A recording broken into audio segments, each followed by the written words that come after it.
Assalamualaikum warahmatullahi wabarakatuh. Kita ketemu lagi di video saya kali ini.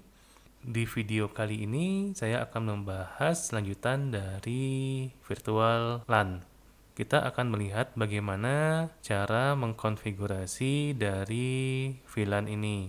Nah, yang perlu teman-teman ketahui dalam mengkonfigurasi VLAN ini adalah kunci-kunci utamanya. Yang pertama itu ada VLAN ID. Di setiap VLAN itu mempunyai ID masing-masing. ID ini akan menentukan VLAN tersebut ada di subnet berapa.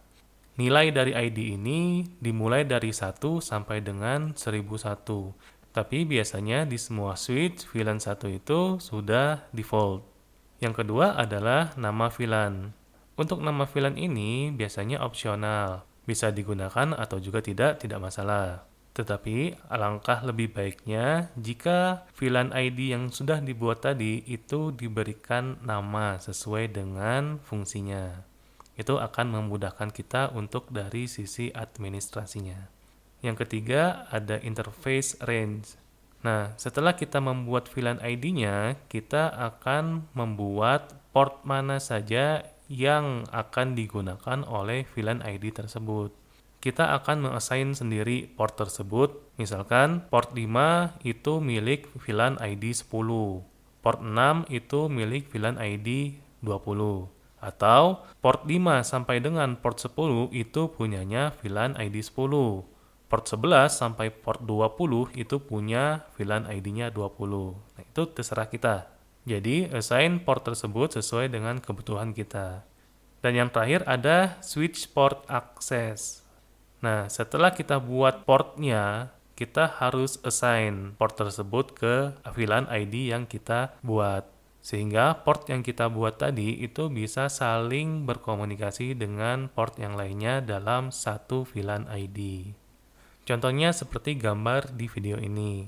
Jika kita lihat, VLAN 1 itu defaultnya adalah semua port yang ada di switch. Nah, pada saat kita buat VLAN 2, dengan nama finance dan portnya yang kita assign ke VLAN tersebut adalah 10, 11, 12 sampai dengan 20, maka sisa port defaultnya itu adalah sisa dari port VLAN yang sudah kita assign. Nah, jadi jika ada kabel komputer yang terhubung ke port 10 dan ada komputer yang terhubung ke port 1, maka kedua komputer tadi itu tidak bisa berkomunikasi karena sudah berbeda VLAN.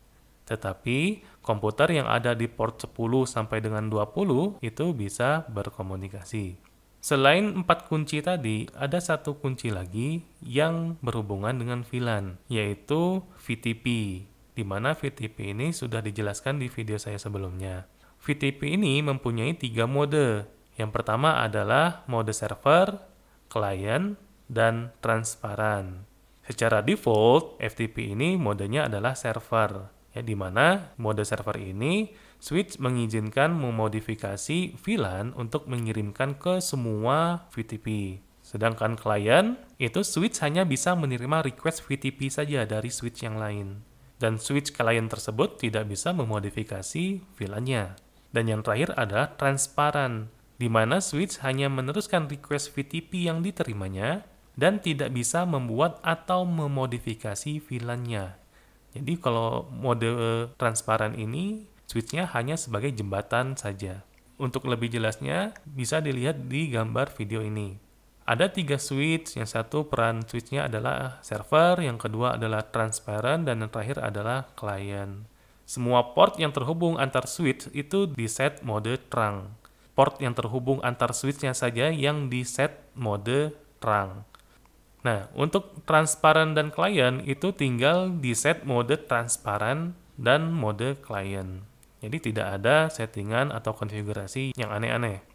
Nah, ini contoh gambar dari VLAN, di mana switch 0 itu berperan sebagai server, switch 3 berperan sebagai transparan, dan switch 1 berperan sebagai client. Walaupun di switch 0 itu ada 3 PC yang saling terhubung, dan menggunakan IP kelas yang sama, jika menggunakan VLAN, maka ketiga PC tersebut tidak akan bisa berkomunikasi. Karena ada satu PC yang mempunyai VLAN Taman Sari dan dua PC mempunyai VLAN Setiabudi. Nah, jika antar Setiabudi, maka PC tersebut bisa berkomunikasi, tetapi tidak dengan PC yang ada di Taman Sari. Nah, untuk mencoba konfigurasi VLAN ini, kita akan lakukan di kelas online yang saya buat. Mudah-mudahan kita bisa bertemu di kelas saya. Sampai bertemu lagi di video berikutnya. Assalamualaikum warahmatullahi wabarakatuh.